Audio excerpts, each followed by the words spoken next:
কি প্রয়োজন আছে, যারা গ্রাম পঞ্চায়েত সদস্য আছে তাদের সঙ্গে কর্মীদের কতটা সুসম্পর্ক, অঞ্চল নেতৃত্বের সঙ্গে কতটা সুসম্পর্ক, ব্লক নেতৃত্বের সঙ্গে কতটা সুসম্পর্ক, এগুলো আমাদের প্রত্যেককে জানা বোঝার দরকার ছিল। আমরা সেই জায়গাটা আমরা করতে পারলাম না। রমজান মাস, সব ধর্মের মানুষ আজকের তৃণমূল কংগ্রেসের ঝান্ডার তলায় এসে, উপরে হয়তো স্লিং আছে কিন্তু প্রচন্ড রোদ গরম, বেশিক্ষণ সময় নেব না।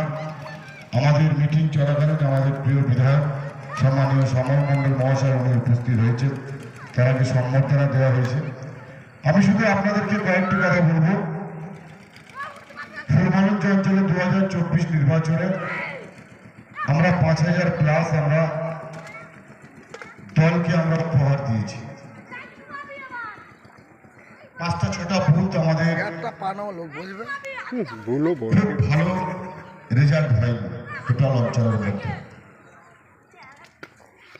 বিরোধী যে দল আছে, এক বাক্যে সমস্ত মানুষ বলতে পারবে দলটির নাম বিজেপি, তার নেতার নাম নরেন্দ্র মোদী, অমিত শাহ।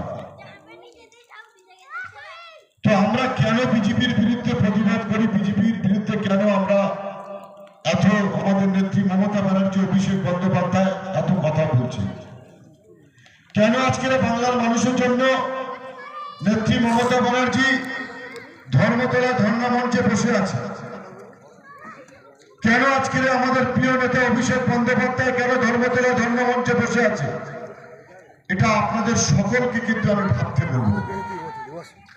কেন ভাবতে বলবো, কি কারণে ভাবতে বলবো? বাংলার মানুষকে যেভাবে করে দেখা হচ্ছে, এটা বাংলার জননেত্রী, বাংলার নেতা অভিষেক বন্দ্যোপাধ্যায় বাংলার মানুষের এই অপমান তারা সহ্য করছে না। তার সঙ্গে যারা আমরা কর্মীরা আছে আমরাও পারছি না।